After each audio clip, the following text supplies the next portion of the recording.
Capítulo 18 del temporada 2 de A Fondo. Bueno, hoy vamos a platicar acerca de la ley del Infonavit y pues nos presentamos a Mayet.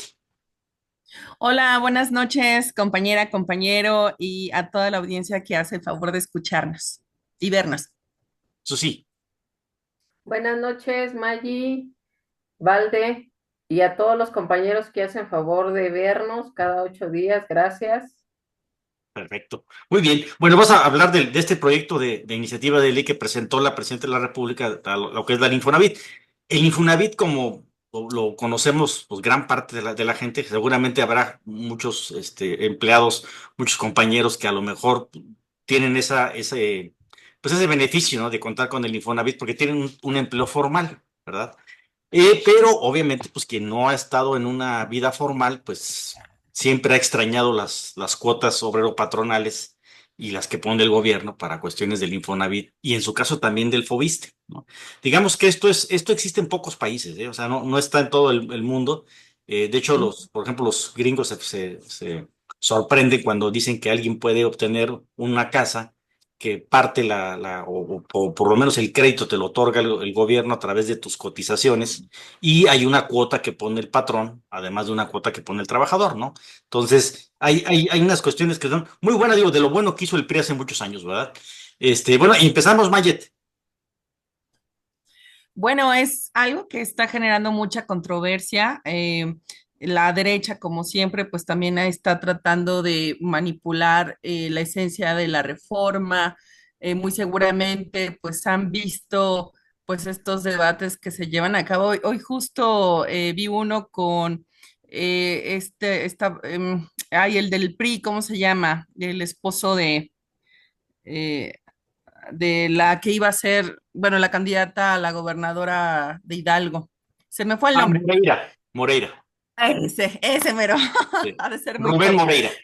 Ese mero con Álvarez y Casa, otro disque defensor de derechos Ujú. humanos y es increíble, ¿no? O sea, cómo el discurso gira en torno a que pues el gobierno no sabe hacer las cosas, que pues está mal no dejarle la atribución a los privados como pues se vino generando en los últimos años, ¿no? En términos de construcción de la vivienda.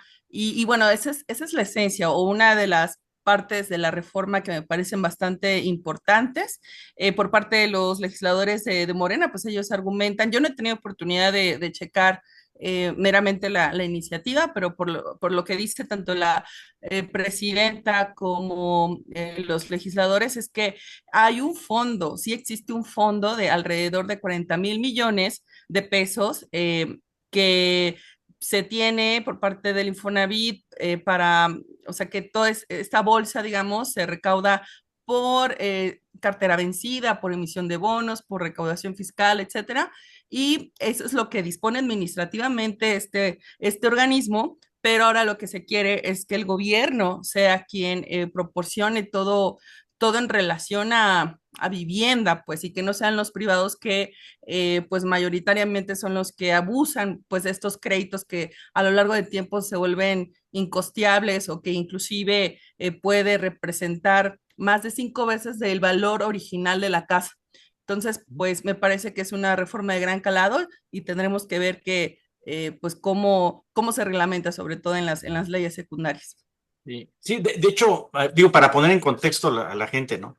Eso que estás comentando, la cuestión del Infonavit y cómo se fue tergiversando la finalidad para lo que era el Infonavit, que es precisamente para que los individuos puedan ejercer su derecho constitucional a la vivienda. Recordemos que este derecho lo tenemos en la Constitución, es uno Así, de los derechos que se el tienen ahí cuarto. contemplados. Y se formó este organismo, en un principio, bueno, siempre había una participación tripartita, ¿no? Entre cuota obrero, patronal y parte de gobierno. Sin embargo, a través de los años y a través de ciertas reformas, inclusive se llegó a tener un gobierno sumamente corporativo, pero con una injerencia privada hasta Ujú. mayoritaria, ¿no? Y sin acceso a lo que es el sistema de transparencia, ¿no? Entonces, eso obviamente generó que se pudieran haber muchos vivales que se estuvieron aprovechando y haciendo negocios al amparo tanto del Fobiste como del Infonavit. ¿no? Y Claro. precisamente esta reforma lo que está tratando es de reivindicar ese derecho del trabajador, del mexicano, para poder acceder a una vivienda digna, ¿no? Entonces el proyecto sí, lo principal es que le decimos, sabes que ya no vas a ser tú el privado el único que va a construir, yo, Infonavit, voy a construir, que esa es la parte que comentabas, ¿no? La parte donde más ellos dicen, la clásica de que es que el gobierno no sabe administrar, bueno, el gobierno, los gobiernos que tuvieron antes, ¿no? Hay que darle la oportunidad a Claro. este gobierno, ¿no, Susana? Quiero hacer una pequeña semblanza de dónde nace, en qué año nace el Infonavit. Nace en 1973. Y sí quiero dar estos datos porque me parecen muy, muy importantes. Y sobre todo, ¿por qué nace este Instituto de Fondo de Vivienda? Precisamente para crear vivienda para los trabajadores que no tenían acceso a comprarla de una manera de contado, ¿no? Eh, Nace en 1973 y hasta 1992 que se reforma la ley y este instituto deja de construir. Se, se construyeron alrededor de 70,000 viviendas creadas para los trabajadores. En su mayor parte fueron creadas en la Ciudad de México y el Estado de México.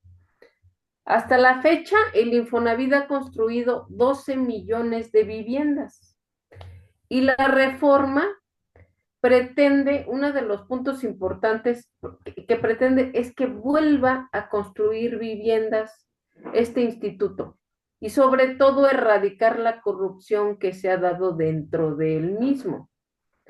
Eh, Hay una parte importante también dentro de la reforma que es que el Infonavit tiene muchas casas y esas casas que han sido incautadas a los trabajadores por las malas administraciones las va a poner en renta para que si el trabajador aún no le alcanza su cotización para comprarla, puede rentarlas y de eso se va a desprender solo el 30% del salario del trabajador para que la pueda rentar y después de 10 años de renta ya puede tener la opción de comprar la vivienda si le interesa.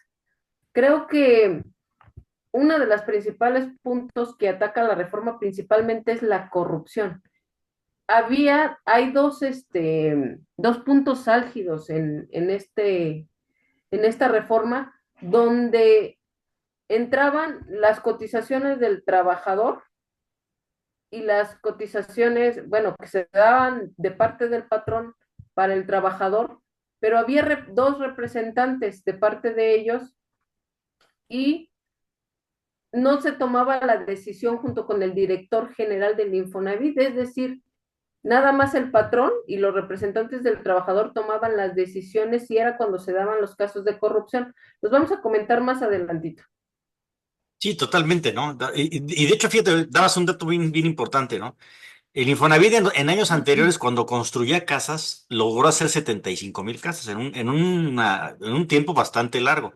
Solamente este año 2025, la meta son 125,000 viviendas, o sea, en un solo año, ¿no? Entonces, el plan, el objetivo es bastante ambicioso y aquí es donde vamos a ver efectivamente si se tiene o no la capacidad, ¿no? Para poder hacer la construcción. No sé todavía yo el alcance de la reforma, no sé si se va si al hablar de que va a construir directamente el Infonavit, quiere decir que se convierte en una constructora o más bien podríamos entrar en algún problema de convertirse en una cuestión más bien como de una contratación de obra pública, ¿no? Que eso yo creo que complicaría ahí. Habría como decían, como decías, habrá que ver, no tanto las leyes secundarias, porque aquí no va a haber leyes secundarias, va a haber seguramente más bien un reglamento, pero a ver cómo van a adecuar la ley de obra pública o si se va a generar una nueva ley para regular la manera en que se van a invertir estos recursos para la construcción, ¿no? Es decir, para dejarlo más claro,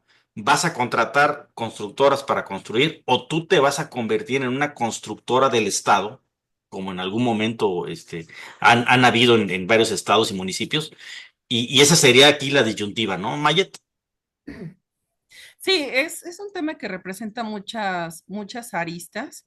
igual tiene que ver con esta cuestión de la especulación inmobiliaria, por ejemplo, o sea, ¿qué va a pasar también con lo que actualmente sucede, ¿no? Con esto de poner a futuro un esquema de costo sobrevalorado a lo que se compra, ¿no? Que es básicamente, pues, todo lo que sea alrededor de las inmobiliarias y que en otros países, pues, se penaliza, como es el caso de España. Se tendrá que trabajar en ese sentido. Hay muchas aristas, evidentemente, también cómo garantizar pues el acceso a una vivienda digna. Otra cosa de esta misma reforma que me llama la atención es que tiene la idea de los que ya tienen un crédito en Infonavit es que se queden estancados. El actual director del Infonavit, que creo que es el que era de Pemex, ¿no? Eso, sí, ese sí, exactamente. Estuvo hablando al Octavio Romero, respecto también. Octavio Romero. Romer, hoy ando de que se me olvidan los nombres.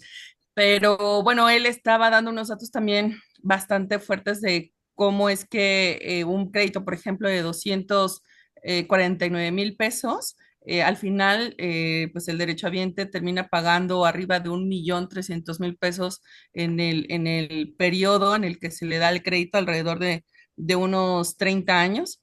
Y bueno, la propuesta de la presidenta Claudia Sheinbaum es que se congelen los saldos y las mensualidades. En un primer momento, están hablando de 2 millones de los créditos que son otorgados, los que ya están otorgados antes de 2013, y después viene una segunda fase, que son otros 2,500,000, en donde pues van a tener beneficios de manera automática y todos los créditos que se otorgaron de 2014 a 2020 tendrán que solicitarlo. También no se define exactamente cómo va a estar este mecanismo, de si la gente va a hablar y todo el mundo va a poder acceder a esos beneficios de congelamiento, pero por lo que se dice, esa es la idea. Y pues muy seguramente aquí los privados nuevamente son los que van a perder y pues es lo que no quiere la derecha, ¿no? Y por eso pues esas manifestaciones y esas protestas de los legisladores por parte del PRIAN que hemos visto recientemente.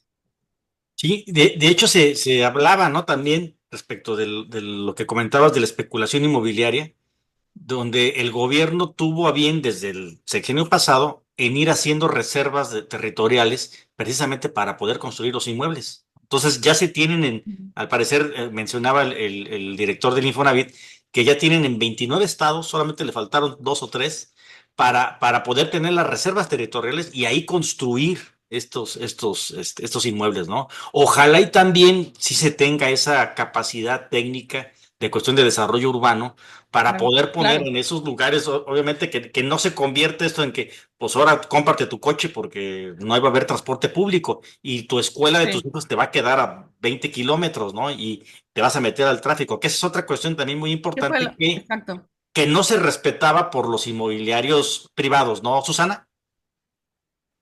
Pues sí, la verdad es que nunca dentro de este instituto de 1987 al 2018 fueron realmente sobrepasado los límites para hacerle daño a los trabajadores en cuanto a esta cuestión de vivienda.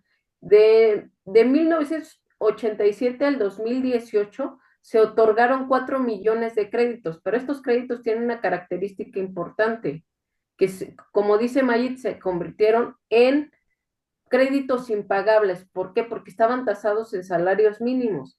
Y al subir el salario mínimo, se iba incrementando el crédito, pero en intereses.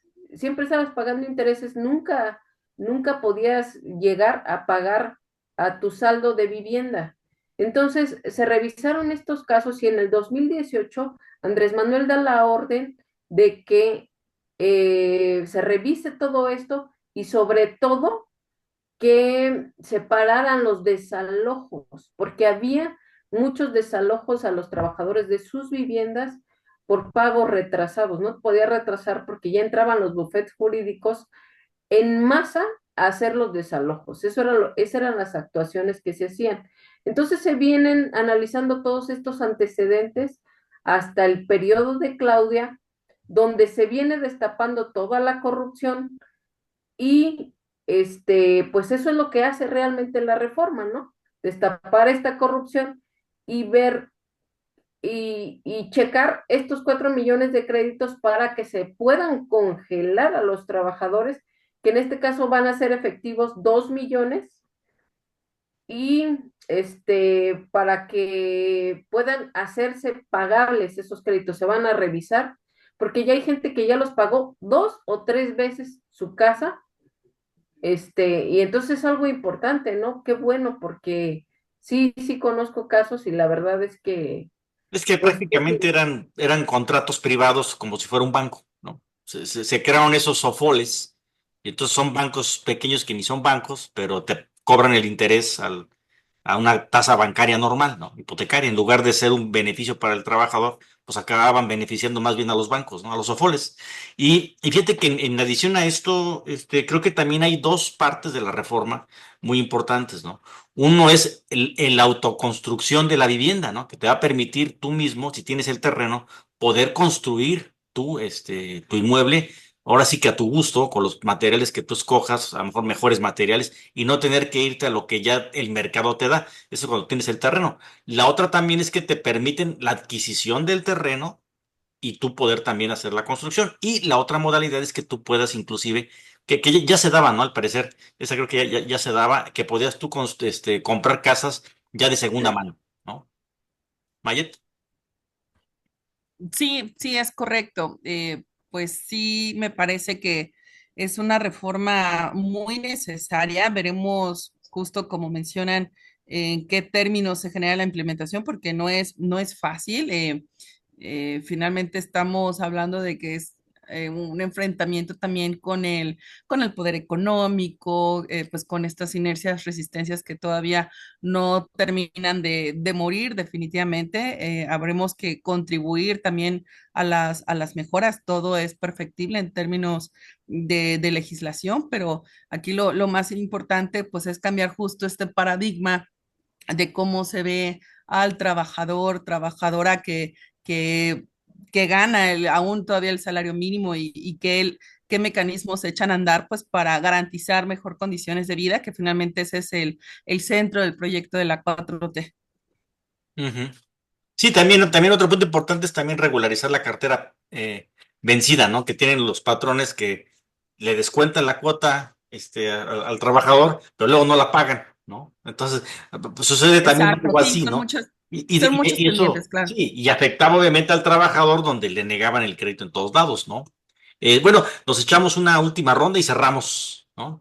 Susi, ¿qué agregamos?